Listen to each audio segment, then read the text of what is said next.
Hear the word of the Lord from Mark 9:30 through 37. Leaving that region, they traveled through Galilee. Jesus didn't want anyone to know he was there, for he wanted to spend more time with his disciples and teach them. He said to them, "The Son of Man is going to be betrayed into the hands of his enemies. He will be killed, but 3 days later he will rise from the dead." They didn't understand what he was saying. However, they were afraid to ask him what he meant. After they arrived at Capernaum, they settled in a house. Jesus asked his disciples, "What were you discussing out on the road?" But they didn't answer because they had been arguing about which one of them was the greatest. He sat down, called the 12 disciples over to him, and said, "Whoever wants to be first must take last place and be the servant of everyone else." Then he put a little child among them. Taking the child in his arms, he said to them, "Anyone who welcomes a little child like this on my behalf welcomes me. And anyone who welcomes me welcomes not only me, but also my Father who sent me." This is the word of the Lord.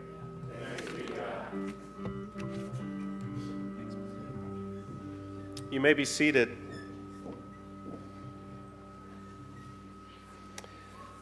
Well, good evening, Sojourn. Peace be with you.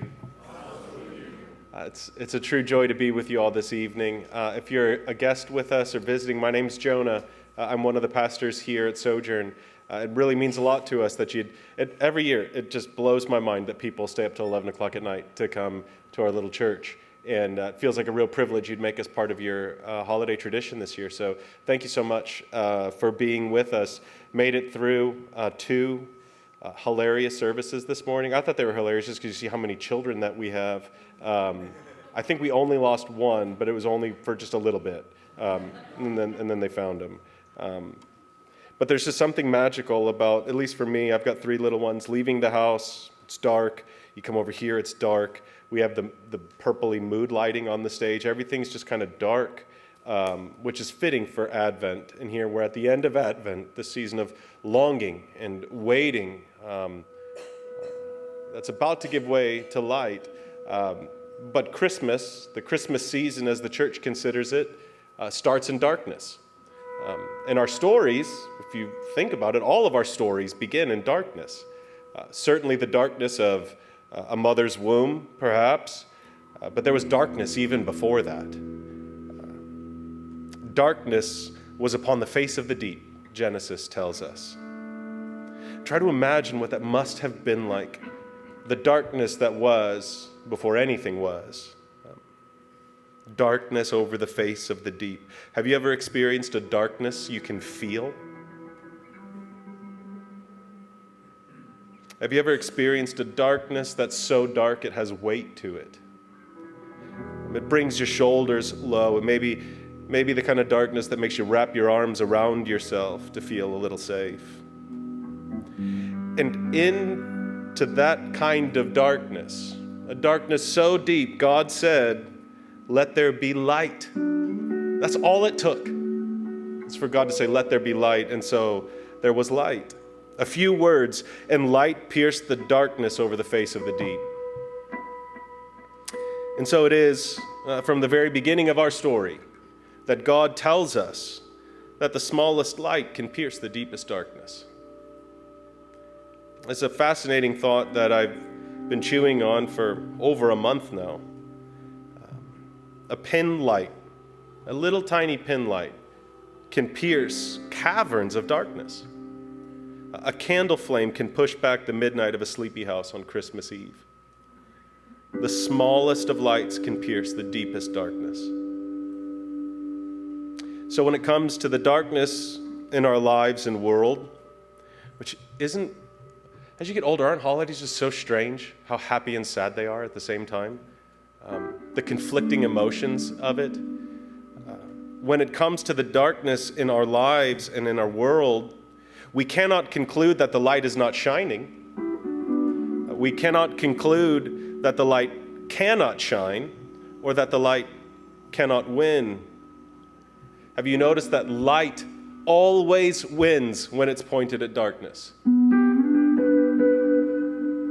And In the last 2 weeks as a church, we've looked at Jesus promising that he would suffer and die. And then we saw Jesus revealed in his glory on the Mount of Transfiguration. The image of Jesus in the Transfiguration is a depiction of John's words from his gospel that begins by saying, "The Word gave life to everything that was created, and his life brought light to everyone. The light shines in the darkness, and the darkness can never extinguish it."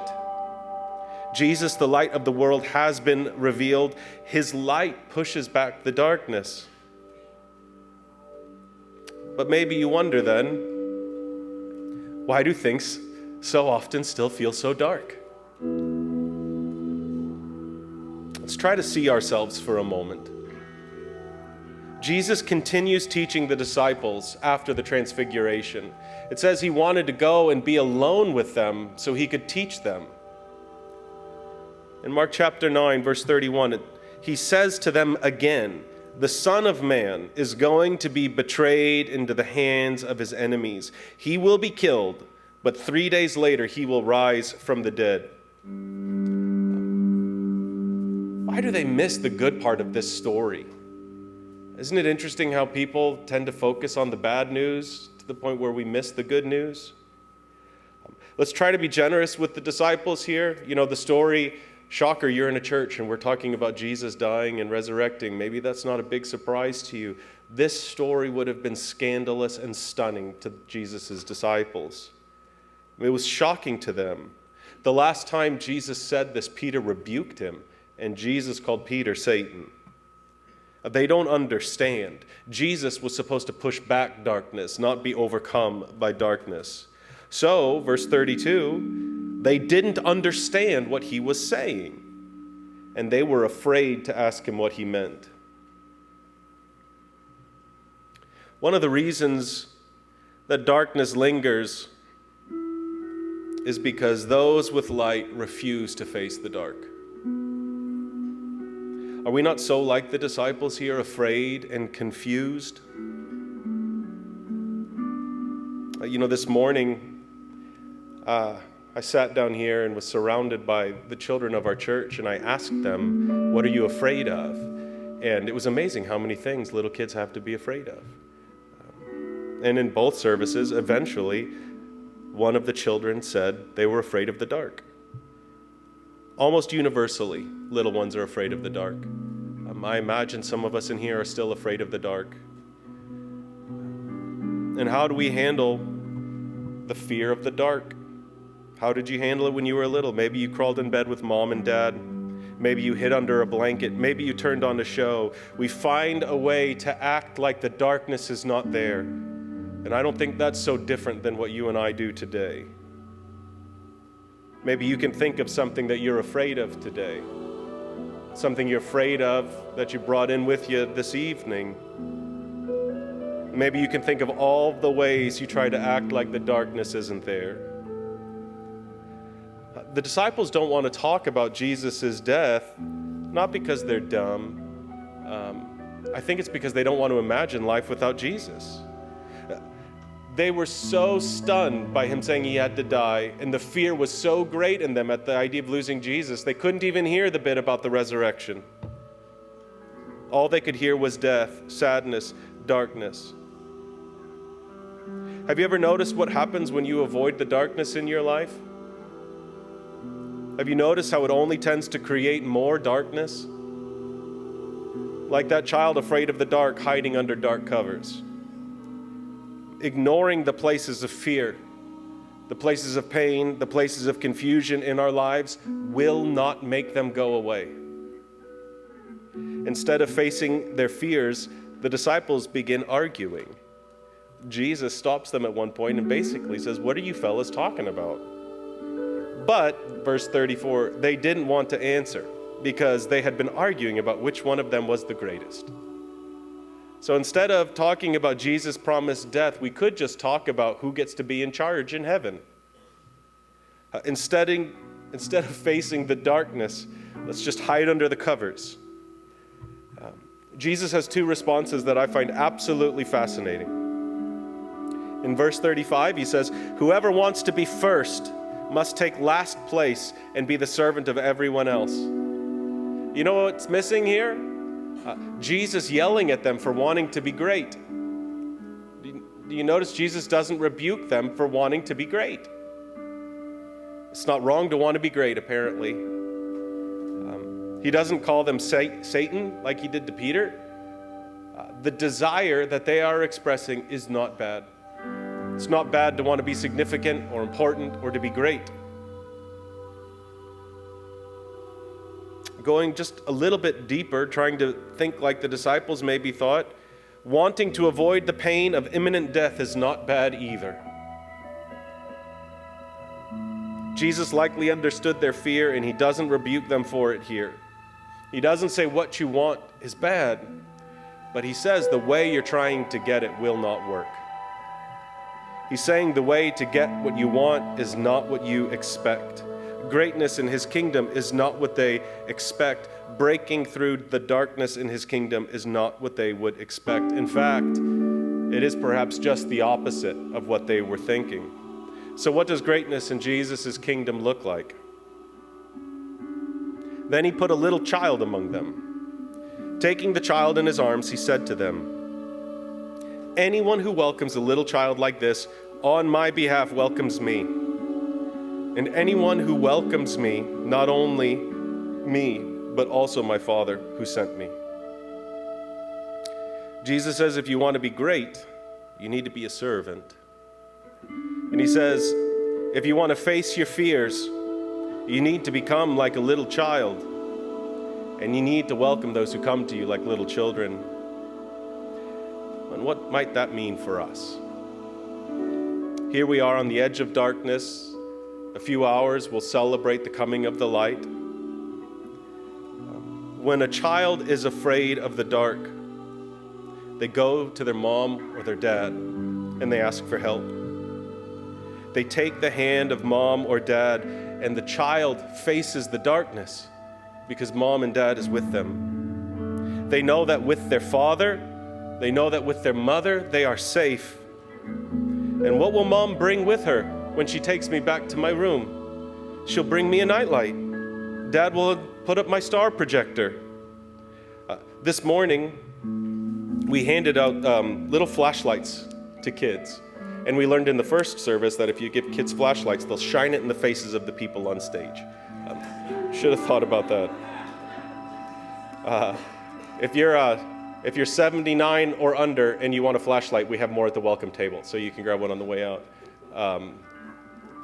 But a friend texted my wife this afternoon and said that her 3-year-old took her aunt into the bedroom and turned all the lights off. And she shone the light around and said, "See, I don't have to be afraid anymore because I have light now." Why? Why would a little flashlight like this make such a difference? Why do mom and dad turn night lights on? Because mom and dad know that even the smallest light can pierce the deepest darkness. Darkness is never overcome by hiding from it. Darkness is never overcome by turning away from it or pretending it like it doesn't exist. Darkness is overcome by facing it with light. And here, above all nights, we are reminded that the smallest of lights can pierce the deepest darkness.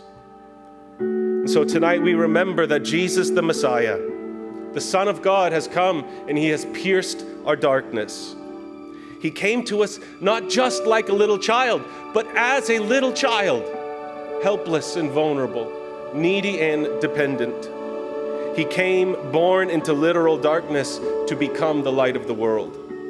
He came and he absorbed our darkness as he became the servant of everyone else, even to the point of death on a cross.